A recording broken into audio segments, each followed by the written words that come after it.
Hi guys, and welcome to my channel. And it feels like spring today, and it is December 31st. Today is New Year's Eve, and today I'm filming a video where I tell you why you should buy a Lincoln Town Car in 2025. And in just a moment I'll take you with me while I'm driving around to find a good spot to film, and while I'm going to the gas station. And you will also see the all hear and see the cold start after the car has been parked for weeks. Today we have 38 degrees. Overnight it was 22 degrees, and let's hope for colder weather and more snow, because we need the snow here in the mountains so we have water during the summer. All right guys, let's watch the video.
And here we are. I found a nice spot to film. Look, this property here is for sale, and as a car guy I wonder if that truck there comes with the property. I doubt it. Anyways, here by the bay it's nice and peaceful right now. During the summer you'll have a lot of boats here, and also a lot of people and families here at that little man-made beach, and then the lake of course in the base behind that dam there. So let's talk about the town car. Here's the town car parked nice here in the sun. So why should you buy a town car in 2025? I have actually 6 reasons why that popped in my head, and while I walk around the town car here, excuse my shadow, I will talk about that. So first reason is the price. You know, if you want to buy a car that's reliable, that doesn't look too bad, has some room, and that gets you to the places you want to go, and you don't need a new car or anything super trendy, you know, nothing beats a town car. And I looked at Auto Trader yesterday. So my search was from 03 to 11 for the town cars, and under 100,000 miles. I think that's fair, and that's low mileage. And the cheapest one I found was 5,500 with 89,000 miles, and I'm showing it right here, screenshot. All right, so the most expensive one was 19,900 with 29,000 miles. So that's of course a lot more money, but if the car is perfect and for a good car, I mean, that's up to you to decide if that's too much or not. I think it is too much, but everyone has its own opinion. Now this town car here wasn't cheap either when I bought it in 2012, but that was also many years ago, and it only had 16,000 miles. So there's that airplane there. That's always something making noise here. So there's always something that you have to consider for yourself. But that's number one, the price. You can't beat the price for a nice running car that's comfortable, reliable. I mean, just amazing. Which leads me to number two, that's the reliability. You know, town cars are known to be reliable. Those engines have been out for a very, very long time, and they have been in all the taxi cabs, they have been in all police cars.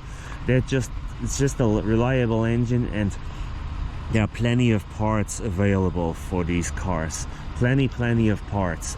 And I am not a mechanic, and I have done stuff myself on these vehicles just by watching videos and by reading up on it, and it is doable if you really want to do that. So reliability plus the possibility to fix the car, fix things on your car yourself, is a big plus too. Another reason why you should buy a town car in 2025. Reason number three, I personally think it's the safety. While this is not the safest car, because of course every year the safety of the cars improves. You know, the new cars may look flimsy, but they are more safe for the driver. This is still a very safe car, and this car had a 5-star rating, a 5-star crash rating. Let's see if I find a screenshot, and I'll put that in the video as well. So that is good. 5-star crash rating is pretty good. So safety, a big reason to buy that car. Now, reason number 4 is a good one too. If you like to drive a lot, and if you go on road trips, it's a comfortable ride. While this might not be the fastest car for spirited driving, the ride is just comfortable, you know.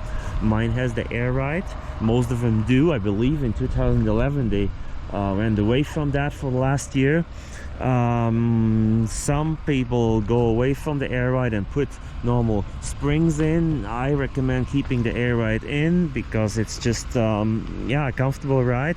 And to be honest, I had to change the air ride on my 92 Crown Victoria, and from what I remember, a guy who did it for me, it was not a big deal, and it didn't cost the world. So that is another reason to buy a town car, you know. Now, number 5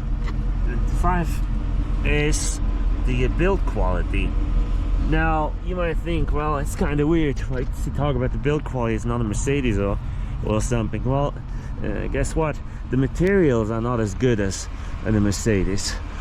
But because there's no real wood, it's just a little bit, the material is a little bit less. The door doesn't fall in as smooth as the Mercedes, but it is solid. And to be honest, the plastics, they are really good in this car. They're even better than in most Mercedes. There's nothing fading off, nothing breaking. I mean, pretty good quality, and I have videos about that as well if you want to look at that. So the build quality, I think, is great on these cars, and that's another reason why you should buy one in 2025. I mean, this is all soft touch here, you know. This is real wood. The leather is nice and soft. I mean, this is soft. It's just a good build quality compared with a General Motors vehicle from that age. I mean, they are a lot worse quality than this. So build quality, another reason to buy a town car. And let's think about the frame too and everything. It's all solid and all well built. It's not a flimsy car, and it can take a lot of abuse. So that's why town cars are great. 6th reason is, if you don't want to drive what everyone else drives, a Camry, you don't want to drive a Nissan Sentra to get from A to B, you know, with the town car you have something a little bit more unique and a little bit more classy. It used to be that town cars were for old people, like an old man's car, or grandma and grandpa in the town car. That is still true. I still see that, but it's getting less. You can see a lot more younger people in town cars now, or people that just enjoy the vehicles they are and that like to drive them. So it's a more classy ride. It looks different than anything else that is on the road. So maybe that's something that interests you, and that's another reason to buy a town car. I wanted to say also the practicality, but then I skipped it, and I'll tell you why. you know, the packaging of the car is not the best. I mean, there is a lot of room here. I'm a tall person and I can stretch my legs, no problem. The seats are very, very, very comfortable. But the back seats, if you are tall, it is not as large as you would think for the size of the vehicle. There's plenty of room, but there are vehicles that are packaged better. Like the Mercedes I had, W140, there was a lot more room for the passengers in the Mercedes on the back seat. So it is a practical car, but there are some out there that are just as practical or more. So think about that. Now, why is it this way? It's the packaging. It's also, look how thick those seats are. You know, they're really thick, so that means the cabin gets smaller because the seats are really thick. So yeah, think about that when you talk about it. But you got your own ashtray right here, so you can have a smoke. So that is pretty nice. Yeah, but it's still a practical car. The other reason I skipped it is the size. I mean, it's a big car, it's a long car, and depending on where you live in the city, you have to go to the mall a lot. Parking garages, this is not the most practical vehicle. If you have a shorter SUV, you might have as much room inside, plus easy to maneuver. So it depends on what person you are and what you need. Now, the trunk is pretty big though. Trunk is pretty big. I mean, I should say it's deep, really deep. Look at that. So the trunk is really deep, and you can put stuff in there as well.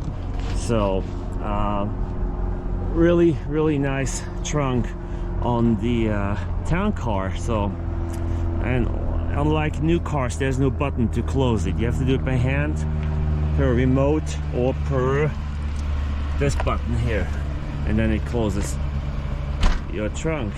There you go. And the rattle you heard is the license plate frame. I gotta put something on there so that doesn't rattle. So that's not the fault of the town car. All right, guys, town car is doing well. I see there's a little dent here where someone hit something, the door, probably at the, as I said, at the shopping mall or somewhere. That's at the grocery store. That's just you can't avoid that. My lights are still all working, have those bulbs in there I made the videos about. Everything is still good, and I enjoy it every day. Normally I don't drive it in the winter, but you can see the weather. We normally have a couple feet of snow in the winter, but this winter here is different. Snow is not here, so that's why I took the town car back out. Why not? Why not? Okay, so a final look at it. And now, if you want to tell me why you think you should buy a town car in 2025, or why you think why people shouldn't buy a town car anymore, why there's better vehicles on the market to buy in 2025. Always think about the money, you know, it goes about the budget. I know there's better vehicles out there, but if you're on a budget, want a more affordable vehicle, that's when you need to buy the town car. All right, guys, I wish you a happy new year. I hope you enjoyed the video. I'll ask you again, please subscribe and please like, and I'll hope I'll see you in the new year, and we'll talk more about the town car and my other videos, my other cars, not my videos. All right, guys, have a good one.